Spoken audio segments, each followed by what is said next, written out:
on October 17th. Iberia Parish could soon be part of a 20-parish emergency aid alliance. Parish President Larry Richard is introducing a resolution at tonight's council meeting to add Iberia to the list of surrounding parishes in a multi-parish emergency mutual aid and assistance agreement. The alliance is essentially a network of resources in times of emergencies. For example, if something happens in Iberia Parish and we need a particular type of equipment that we may not have, some of our surrounding parishes or some of the parishes that's in this particular agreement may have it. And they're going to be paying attention to the emergency that's taking place as well. So they can actually send their equipment here if it's equipment that we need. It could be personnel. To Evangeline Parish, after almost a year, the ribbon was finally cut on a new communications facility for 911 and emergency operations. The 8,000 square foot building is built to withstand a Category 3 hurricane and houses all 911 operations for the parish. The cost was $2 million. The parish paid for part of the building and sold bonds to cover the rest. Today we have the 911 dispatch in here, and it's also the place that we meet during a storm or a natural disaster or any event of that nature, and discuss our plan of option to take for the parish. Happening tonight in Karen Crow, you can enjoy an all-star lineup of country favorites at the McAdee Show. Tonight's show features Jeff Dugan, Kip Sonnier, and Tammy Lynn. The concert goes from 6 until 8:30 at Pelican Park. As always, leave your ice chest at home. And happening tomorrow, the 26th annual Pepper Festival kicks off in downtown St. Martinville. The event starts with free family night with carnival rides. The festival goes until Saturday with a band, a 5K run, car show, and of course, the pepper eating contest. All proceeds go to the youth programs through the Kiwanis Club. The weather is perfect.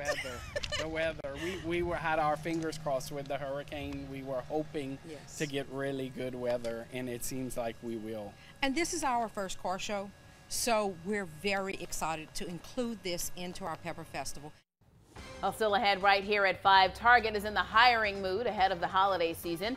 We'll tell you how many people they're hoping to hire and how you can apply. In the newsroom today, we were talking about Christmas lights, we were. The holiday season, maybe another cool front is on the way.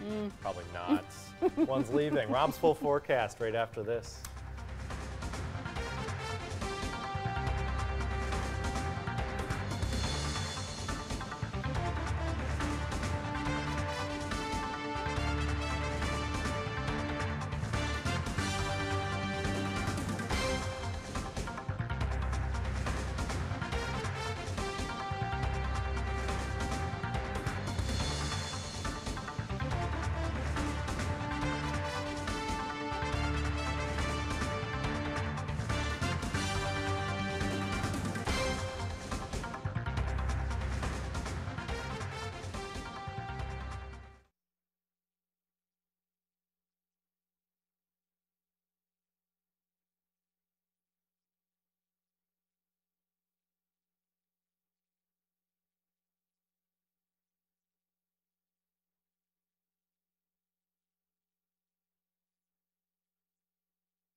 From the KATC Weather Lab, here's Rob's forecast.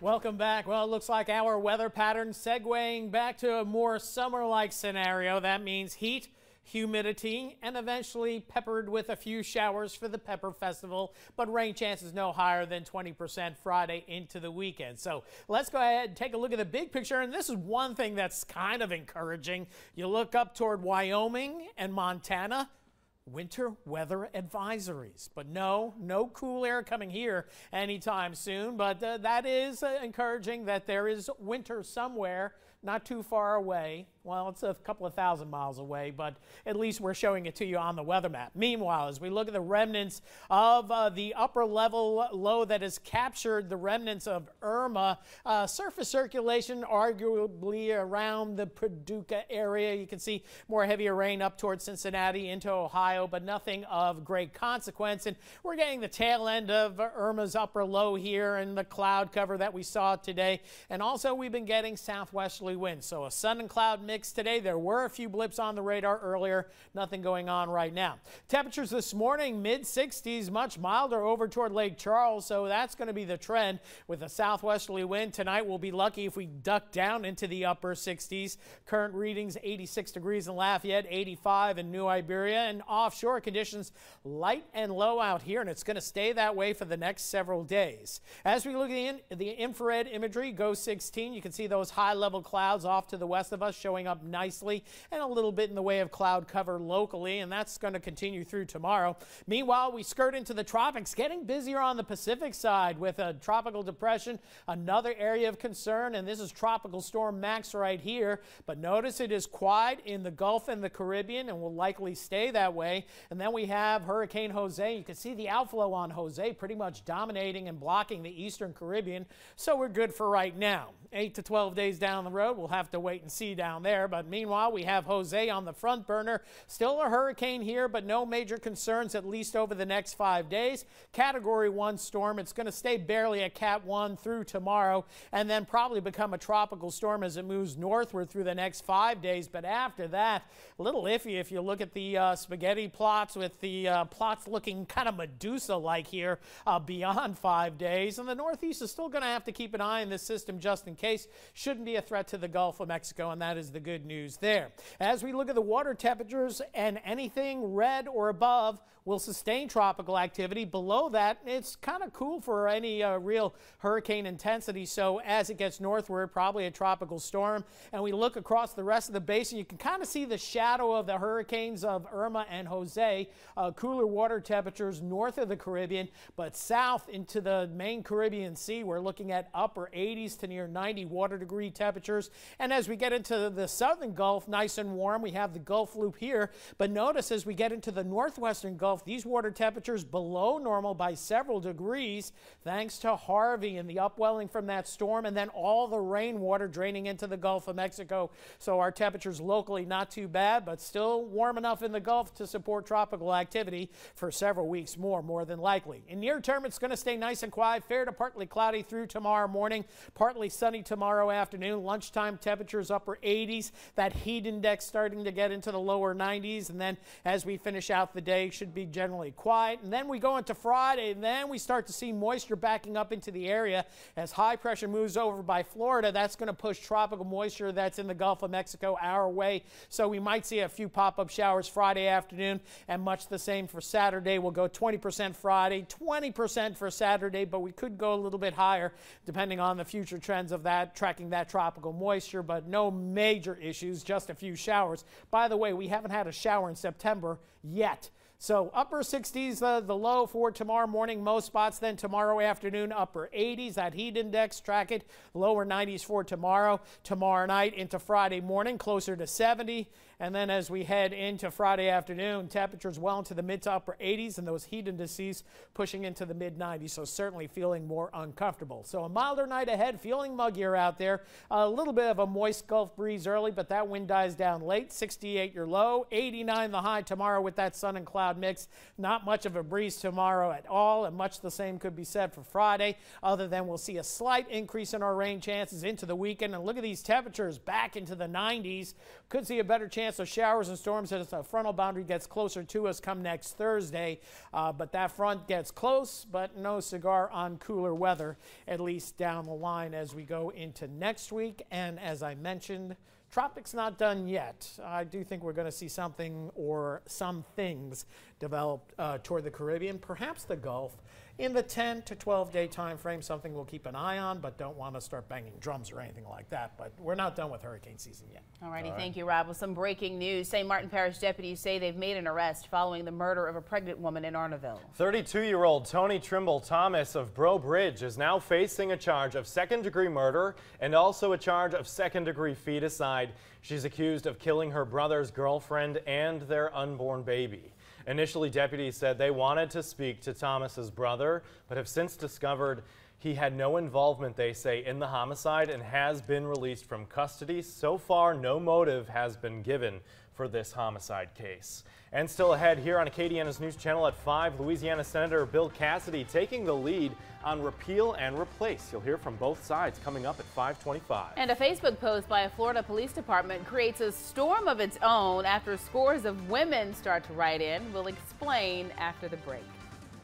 St. Leonard Crime Stoppers and Deputy Ray Duplechamp of the St. Leonard Parish Sheriff's Office needs your help in solving a stabbing in the Opelousas area.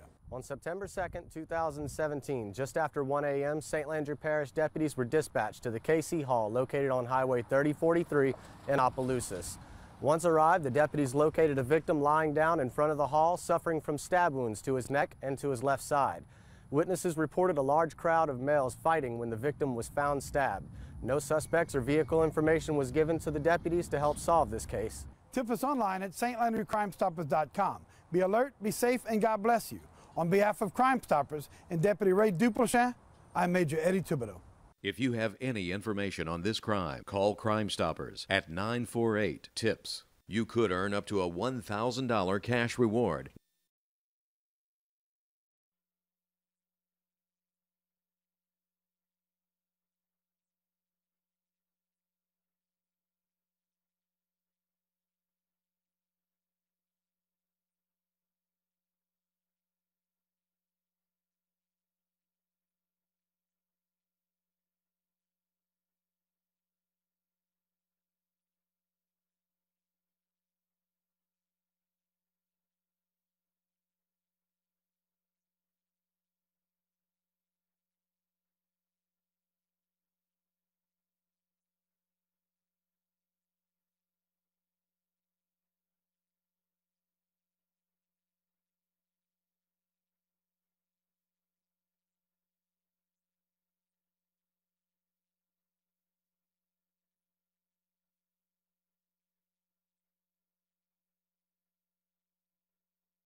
look ahead to the holiday season now. Target plans to hire more than 100,000 temporary workers for the holidays. Prospective hires can apply for the jobs online. The temporary workers will be hired for, among other duties, to stock shelves, help customers pack and load products, and help fill online orders. Meanwhile, current Target workers may also see their hours increase during the holiday season. Some Hurricane Irma emergency responders in Florida have prompted a response of their own from loads of Facebook admirers. It started with a Facebook post featuring 3 Gainesville officers preparing for duty. Many comments later, some of them quite graphic, led the department to reveal 2 of the men are already married, and they were all getting a kick out of these comments. They continued to post photos and even sparked another unit from Sarasota to post their own pictures. They've now decided to create a calendar of the department's finest, donating the proceeds to hurricane recovery efforts. And still to come, we'll have both sides of the health care debate. Republicans hoping to repeal and replace, and one Democrat promoting Medicare for all. We'll explain after this.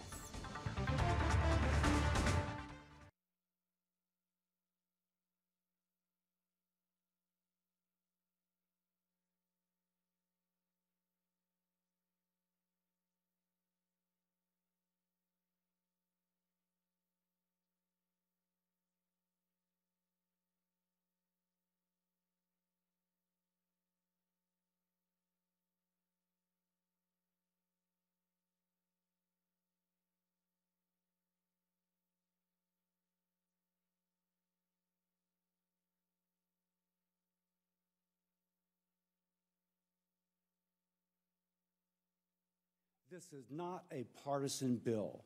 This is a bill about the American patient wherever she lives. Bernie.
Turning to Health Beat, Senator Bernie Sanders unveiled his Medicare for All health care bill in Washington today. It comes a little more than 6 weeks after Senate Democrats defeated efforts to repeal Obamacare. Senator Sanders' plan aims to move the country to a government-run, single-payer program. Today, all of us stand before you and proudly proclaim our belief that health care in America must be a right, not a privilege. Meanwhile, President Trump is supporting an effort by 2 Republican senators to repeal and replace the Affordable Health Care law. Louisiana Senator Bill Cassidy is partnering with Senator Lindsey Graham on the legislation. It would do away with many of the subsidies and mandates of the 2010 law. It would also give grants to help states help individuals pay for health care coverage. This is not a partisan bill. This is a bill about the American patient wherever she lives. And stay with us. We'll be right back.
That's it for the news at 5. There you go. See you at 6. Bye.